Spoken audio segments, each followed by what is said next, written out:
Vote গ্ৰহণৰ দিনা বিভিন্ন প্ৰাৰ্থীৰ পলিং এজেণ্টবোৰে ৰাতিপুৱা ভোট গ্ৰহণৰ আগতে তেওঁলোকে নিজৰ নিজৰ এপইণ্টমেণ্ট লেটাৰবোৰ লৈ পেলাই প্ৰিজাইডিং অফিচাৰৰ ওচৰত আহিব। পলিং এজেণ্টসকলে লগত এনেকুৱা এখন এপইণ্টমেণ্ট এটা লৈ আহিব আৰু এইখনত লিখা থাকিব যে ডেছ জিলা পৰিষদৰ ডেছ সমষ্টিৰ পৰা ডেছ জিলা পৰিষদলৈ সদস্য নিৰ্বাচন, আৰু লগতে থাকিব যে ডেছ আঞ্চলিক পঞ্চায়তৰ অধীনৰ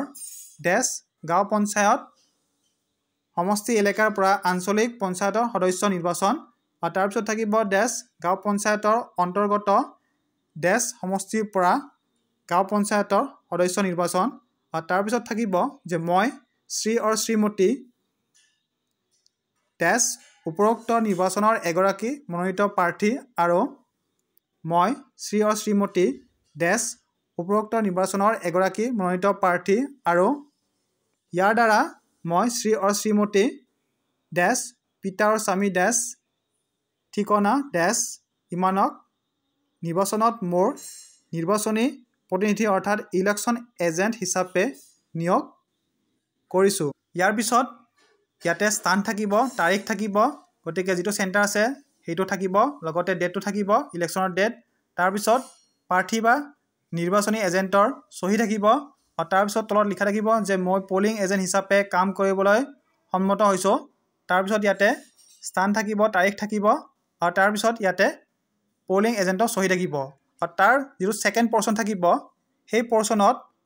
পলিং এজেণ্টে আপোনাৰ সন্মুখত চহী কৰিব লাগিব, আৰু তাৰপিছত আপুনিও তাৰ তলত চহী কৰিব লাগিব। লগতে প্ৰিজাইডিং বিষয়ে এটা বস্তু মন কৰিব যে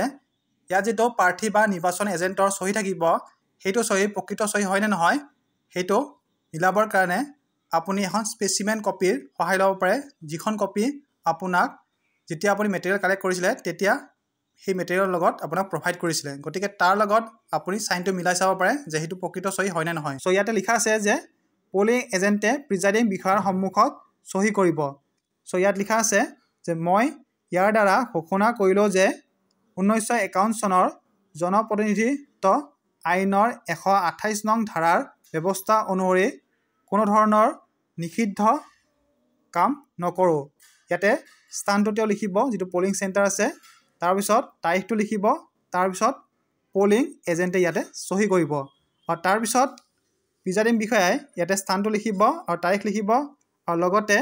ইয়াতে লিখা থাকিব যে মোৰ সন্মুখত স্বাক্ষৰ কৰিছে, তাৰপিছত প্ৰিজাইডিং বিষয়াই ইয়াতে চাইন কৰিব। আৰু এইবোৰ তেওঁ চাইন লোৱাৰ পিছত আৰু তেওঁ নিজে চাইন কৰাৰ পিছত তেওঁ কি কৰিব, পেকেট নাম্বাৰ যিখন 2 থাকিব, পেকেট নাম্বাৰ 2ত থকা যিখন এনভেলপ থাকিব, envelope containing appointment letter of polling agent, সেইখন এনভেলপৰ ভিতৰত এই এপইণ্টমেণ্টবোৰ ভৰাই থ'ব। গতিকে প্ৰত্যেকজন পলিং এজেণ্টৰ যিখন এপইণ্টমেণ্ট লেটাৰ থাকিব সেইখন আপুনি ভেৰিফাই কৰাৰ পিছত আৰু তাত চাইন লোৱাৰ পিছত আৰু আপুনি নিজে চাইন কৰাৰ পিছত আপুনি প্ৰত্যেকজন পলিং এজেণ্টক এখন এখন এণ্ট্ৰি পাছ প্ৰভাইড কৰিব লাগিব। আৰু এণ্ট্ৰি পাছখন দেখিবলৈ এনেকুৱা ধৰণৰ হ'ব, য'ত আপোনাৰ থাকিব পলিং ষ্টেচনৰ নাম আৰু নাম্বাৰ থাকিব, কেণ্ডিডেটৰ নাম থাকিব আৰু পলিং এজেণ্টৰ নেম থাকিব, লগতে নেম অফ ৰিলিফ এজেণ্ট, অৰ্থাৎ যিজন পলিং এজেণ্ট প্ৰথমতে আহিব তেওঁ যদি কিবা কাৰণত বাহিৰলৈ যায় তেতিয়া তেওঁৰ ৰিপ্লেচমেণ্ট হিচাপে বেলেগ এজন পলিং এজেণ্ট থাকিব আৰু তেওঁক ৰিলিফ এজেণ্ট বুলি কোৱা হয়। আৰু তেনেকুৱা যদি ৰিলিফ এজেণ্ট থাকে তেতিয়া সেই ৰিলিফ এজেণ্টজনৰ নামো ইয়াতে উল্লেখ কৰিব লাগিব, আৰু তাৰপিছত ইয়াতে প্ৰিজাইডিং বিষয়াই চাইন কৰি ডিষ্টিংগুইছিং মাৰ্কটো মাৰিব লাগিব। প্ৰিজাইডিং বিষয়াৰ লগত এখন পলিং এজেণ্ট বা ৰিলিভিং এজেণ্ট মুভমেণ্ট শ্বীট থাকিব, আৰু এইখনত পলিং এজেণ্ট বা ৰিলিভিং এজেণ্টৰ মুভমেণ্টৰ ডিটেইলছ থাকিব, আৰু ইয়াত ইনিচিয়েল ডিটেইলছবোৰ প্ৰিজাইডিং বিষয়াই ইয়াতে ফিল আপ কৰিব, আৰু তাৰপিছত নেম অফ কেণ্ডিডেট এইবিলাক পলিং এজেণ্টবোৰে এইবোৰ লিখিব লাগিব, আৰু তাৰপিছত তেওঁলোকৰ পাৰ্টি নেমটো লিখিব লাগিব, আৰু তাৰপিছত নেম অফ পলিং এজেণ্ট তেওঁলোকৰ নামবিলাক লিখিব লাগিব, আৰু তাৰপিছত তেওঁলোকে ভোটগ্ৰহণ কেন্দ্ৰত কেতিয়া আহিছে সেই টাইমটো লিখিব লাগিব, আৰু তাৰপিছত তেওঁলোকে ছিগনেচাৰ কৰিব লাগিব, আৰু ইয়াৰ পিছত তেওঁলোকে কেতিয়া